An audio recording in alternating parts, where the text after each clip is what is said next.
What's up, guys? It is Maxwell with the next War Whales highlight video, and this is coming from a random spin with an even breakdown against the Dutch force, and quite some 11 versus 11 action for you guys today, so that should be awesome.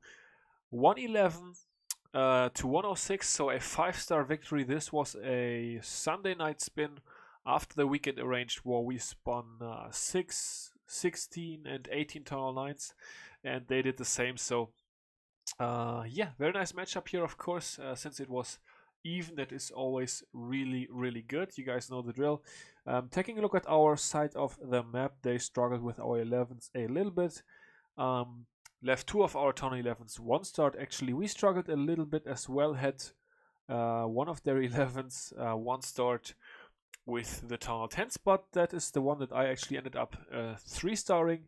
But we're gonna start things off with Hugo today, who also is now a member again with his tunnel 11. So Hugo killing it in this base. Quite funny, as you can see, has a hole in the base there. So he uses one seeking air mine to trigger that one loot to trigger that seeking air mine. As I already mentioned, this base has been 2-starred before, so he knew about a couple of the traps. And yeah, his goal now is to trade 3 Valkyries and his king for the queen. And take a look, the Valkyries actually take out the queen. So he said he sort of swagged his barbarian king, which is sort of funny, of course. And yeah, the BK was actually able to get quite a bit more work done against this base, which definitely doesn't hurt. And yeah, then we go in with the hasted loans.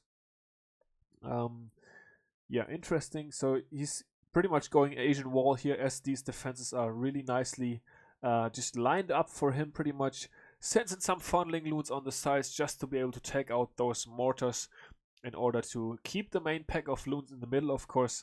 And this base is going to get absolutely smashed, guys. He makes his way through the core beautifully, maybe a touch early on the warden ability, but he has the heal spell to heal up those loons that were hit by that eagle artillery shot.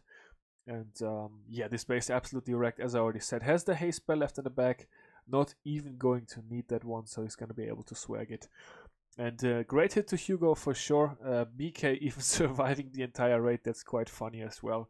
And base number 1 absolutely crushed. And we're going to watch 110v11 in between here, guys, and then we're going to get to the second 11v11 triple on number 6. So Adam grabbing a fresh 2-star. By the way, Bliss 4-packed inside this war. Don't want to fail to shout that out. I think she did. Anyways, but I think so. We're gonna check back in a moment. But I think she 4-packed. But anyway, she had an awesome war. So great job to her. But her attacks were not fresh. So I'm not gonna show those attacks. And we have 3 tunnel 11 attacks or attacks on tunnel 11s to watch already. Anyway, so we're gonna keep it at that today. Bliss has been getting, I think, plenty coverage anyways lately, so yeah, I'm sure she's gonna be back with a fresh hit in the next recap, right, Bliss? That's a little bit of a challenge for you right there. But anyways, we're gonna watch Adam today with his 10v11 2-star, doing it with the Queen Walk into Golem Bowler Kill Squad. Some loot on the backhand side here to be able to grab a few percentages, of course. No spell needed, so he can use 2 poisons for his kill squad. As you can see, nice and easy walk here, no air defense in range, and also just a ground targeting expo, so he's not going to be losing any healers here. That's of course always nice. Good wall break before the eagle artillery had a chance to activate. The bowlers are now in the base doing work. They're going to be making their way through, killing the enemy queen. At this point, it's sort of worrying for the queen to go the wrong way here, and actually ends up going the wrong way. The town hall goes down to the bowler bounces, actually. Not initially, but the bowlers are going to get some more bounces. The queen reroutes, so maybe she would have been able to take out the town hall as well, but in any case, bowlers were able to do it. 54%, 55%, and gets up to 56%. And yeah, a very nice 2-star here by Adam. And then we have the second 11v11 triple, which was mine. So Hugo and I going at it here. with the 11v11s. This base had been 1-star before, so I went for this one in the end of war. Some may say a hybrid attack strategy. I also heard that about my attack in Champions War League on Sunday, but I think this is actually a very viable 3-star attack strategy, and I've had quite some success with it. I think I'm 2 out of 3 with it now for triples, so it's definitely working well for me. And the basic idea is to set up a bit of a funnel with the Queen Walk, in this case supported by the Warden as well, since there are so many point defenses, just giving her that bit extra HP. Create a funnel on the other side of the base. In this case I was using a couple of loons and minions behind that, and then just one golem and a bunch of bowlers to do the damage, as well as the king. It works extra well, of course, with damage CCs. This base had a damage CC, had to use another rage spell there for the queen to keep her alive. She's tanking now. The jump spell allows access into this compartment with the Inferno Towers. Then I sent in some witches just to be able to funnel off those side buildings. I was hoping for this wizard tower to go down pretty quickly, and it looks like the golem and the giant actually took care of that. Free spell on the backhand Inferno Tower. The king and the bowlers absolutely smashing through the core. Of course it is sort of random. I mean, it's not planned out to the detail. That's pretty much impossible to do. But you can do your best funneling and sort of get a basic idea. In this case, my bowlers really killed it for me here back and damaging that expo, taking out the third expo. And now the witches are so valuable, guys, because they go around the outside. They keep the witch, the queen inside the base. I also had that wizard there helping out behind the skeletons with some extra DPS. And in this case, the golem surviving, of course, really shielded my queen. So I was actually swagging my queen ability for this one. Didn't have to use it because that level 7 golem being healed up by, I think I had 3 healers left or something. Yeah, it doesn't drop health against single point defenses. So yeah, worked out very nice. All the witches survived. The queen survived with her ability. And quite a commanding 3-star actually in the end. Definitely happy to take out this base that was previously only 1-star, as I said. And actually also quite funny, guys. I'm going to have to show you this. Hugo and my attack, they happened almost back to back. So as you can see here, with 38 minutes left in war, I went in for the 11 versus 11 tripled. And then 31 minutes left in war, so 7 minutes later, Hugo goes in on number 1 and triples that one as well. So these guys must have felt really bad. It had been a bit closer up until that point. Not really close because they struggled 10v11, but a bit closer. And then we dropped 2 11v11 triples within 7 minutes on them. So that was quite fun for us, at least. We've got some 10v10s to check out as well. Only 2 today, though, guys. So yeah, I don't know. This war was sort of odd, I guess. Sort of the classical midweek war. Yeah, maybe we didn't exactly put the effort in that we usually do in arranged wars. Anyways, we've got Leo who stepped in late and was able to grab a 10v10 actually. So very nice job to Leo, of course. One of just 2 10v10 triples actually, as I already said. So yeah, we're gonna be looking to come back from that and get a couple more on the board again, but still pretty good war. I mean, the 2 11v11s definitely also make it look good, so that was fun. But yeah, as I said, not the greatest performance, but still able to put up a decent score and to win the war. So Leo going in with a King Valkyrie kill squad here, killing the enemy queen and Expo. Quite a bit of stuff getting taken out. And what he does with this so beautifully is, of course, set up the funnel for the Lalo. Now, at this point, if I were to pause it right here, you guys can already see he comes in and he's looking really good with his pathing. So, yeah, very, very natural Lalo pathing. From this point, of course, you still got to get the timing right and make a very good Lalo to make it a triple. But, you know, Leo, of course, also has a really good Lalo. So, yeah, beautiful attack here by him. Very nice kill squad. It's tough to find that balance sometimes between the kill squad and the Lalo. Like, how heavy are you supposed to go on the kill squad? How much Lalo are you still gonna have? But he did a beautiful job of that and was actually able to absolutely smash this base. So WFD to Leo on number 19 here. Very, very nice attack, man. And yeah, Leo is just the one who is busy all day and comes in late and steps in clutch lately. He's been doing awesome, and definitely happy to have him back. Well, he's back for quite a while now, but yeah, it's very good for us. Definitely helps out. And Hugo also getting himself a 10v10. So yeah, I think he's. Let's see, this is third war, I think, third war, and 3 triples. So keeping up to 50% hit rate. We're gonna have to see for how much longer he'll be able to do it, but looks like he's been able to find some good bases every war, some bases that suit him, some bases that have good plans available for them, I guess. And yeah, in this case, he has no skeleton spells, so his goal is to kill the enemy queen right here.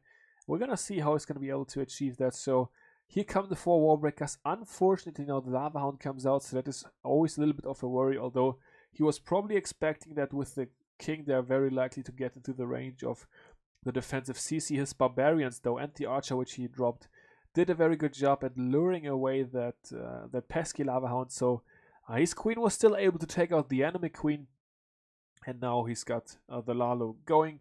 Once again, he's creating pathing and sort of in an L shape here. There's something that a lot of the guys always try to do.